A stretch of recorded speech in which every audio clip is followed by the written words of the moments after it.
स्वयंपाकघरात तवा किंवा कढई असे कधीच ठेवू नका, अन्यथा अनर्थ होईल. आपल्या रोजच्या स्वयंपाकामध्ये वापरले जाणारी वस्तू म्हणजे तवा. तवा ही खूप महत्त्वाची वस्तू आहे. तव्याला वास्तुशास्त्रामध्ये खूप महत्त्व दिले आहे. तव्यावरती आपण रोज पोळी भाकरी करत असतो. कढई आणि तवा या दोन्ही वस्तू राहू आणि केतू ग्रहांचे प्रतिनिधित्व करत असतात. आपण घरात वापरणारा तवा आणि कढई यांचा चुकीच्या पद्धतीने वापर करत असाल तर वास्तुदोषाला सामोरे जावे लागते. घरात सारख्या अडचणी येत राहतात, काही चुकीचे घडत राहते. आपल्या वाडवडिलांनी सांगितलेले आहे की एखादी व्यक्ती ज्या घरामध्ये मरण पावते त्याच वेळी तो तवा घरामध्ये पालथा म्हणजेच उलटा ठेवला जातो. म्हणूनच घरामध्ये केव्हाही तवा उलटा ठेवू नका. तवा उलटा ठेवण्याची चूक जर आपल्याकडून वारंवार होत असेल तर आपल्या घरामध्ये नकारात्मक ऊर्जा देखील तयार होते. घरातील वातावरण अशांततेचे होते, त्यामुळे घरातील इतर सदस्यांच्या बाबतीत अशुभ घटना देखील घडतात. स्वयंपाकघरामध्ये स्वयंपाक करण्यासाठी जो तवा वापरला जातो त्या तव्याला जर गंज लागलेला असेल तर तो तवा वापरणे ताबडतोब बंद करावे. त्या तव्याचा गंज चुकून त्या पोळीला किंवा भाकरीला लागतो.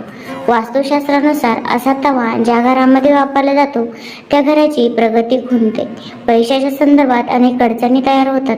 बऱ्याच स्त्रिया गरम तव्यावर पाणी टाकतात. ही पद्धत पूर्णपणे चुकीची आहे, कारण नकळत ही घडणारी चूक घरातील वातावरण बदलून टाकते. घरामधील तणावाचे वातावरण निर्माण होते.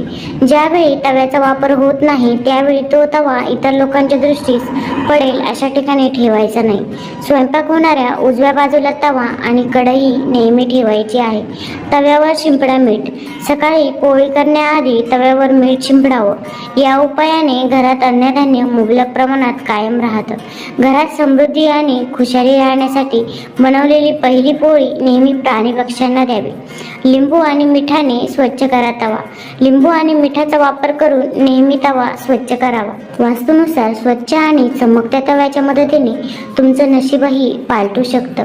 तवा कधीही खरवडू नये. तव्याची स्वच्छता ठेवताना कधीही तो खरवडू नये. गरम पाण्याच्या मदतीने त्यावर चिकटलेले पदार्थ काढावे.